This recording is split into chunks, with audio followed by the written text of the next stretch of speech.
दीपक एक अनाथ और खुददार लड़का था। बचपन में हुए एक हादसे की वजह से उसका एक पैर बेकार हो गया था। माता पिता के निधन के बाद वह अपने चाचा के साथ रहने लगा, जो उसे बस 2 वक्त का खाना देते थे, लेकिन इसके अलावा उसकी कोई मदद नहीं करते थे। एक दिन जब दीपक गांव की गली से गुजर रहा था, उसने देखा कि एक मरा हुआ चूहा पड़ा है। पहले तो उसने उसे नजरअंदाज कर दिया, लेकिन फिर अचानक उसे याद आया कि गांव के दुकानदार की बिल्ली को चूहे बहुत पसंद थे। यह सोचकर दीपक ने चूहे को उठाया और दुकानदार के पास पहुंचा। दुकानदार पहले तो हंसा, लेकिन फिर दीपक की अक्लमंदी से प्रभावित होकर उसे 10 रुपए दे दिए। दीपक के लिए ये 10 रुपए बहुत कीमती थे।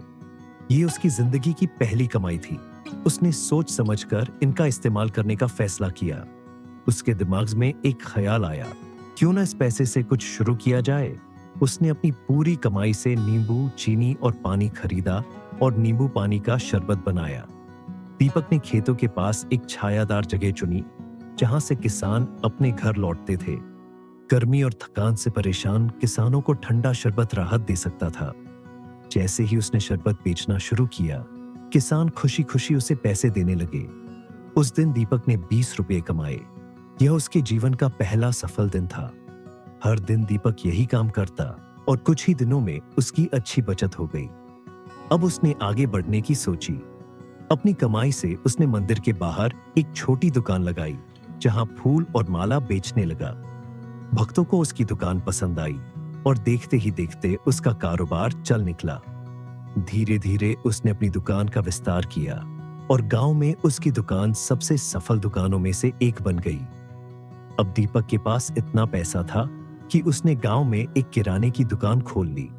उसकी ईमानदारी और मेहनत से उसका व्यापार तेजी से बढ़ा और कुछ सालों में वह गांव का सबसे अमीर आदमी बन गया।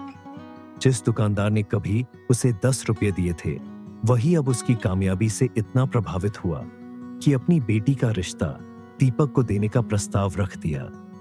दीपक अब सिर्फ एक सफल व्यापारी ही नहीं, बल्कि गांव का सबसे इज्जतदार आदमी भी बन चुका था। गांव वालों ने उसे अपना सरपंच चुन लिया। अब लोग दीपक की कहानी को मिसाल मानते थे।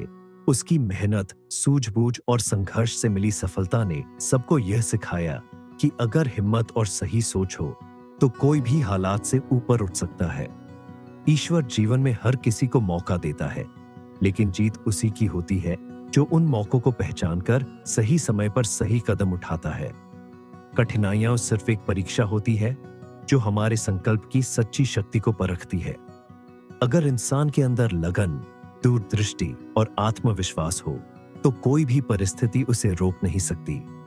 असली सफलता उसी की होती है जो गिरकर संभलना जानता है, अंधेरे में भी रोशनी ढूंढ लेता है और हर चुनौती को एक नए अवसर में बदल देता है। अगर आपको ये कहानी पसंद आई हो तो वीडियो लाइक करना न भूलें और अपना फीडबैक कमेंट में जरूर दें। ऐसी ही और मोटिवेशनल कहानियां सुनने के लिए हमारे चैनल को सब्सक्राइब करें। आपकी एक रिस्पॉन्स हमें और भी बेटर कंटेंट बनाने के लिए मोटिवेट करेगा।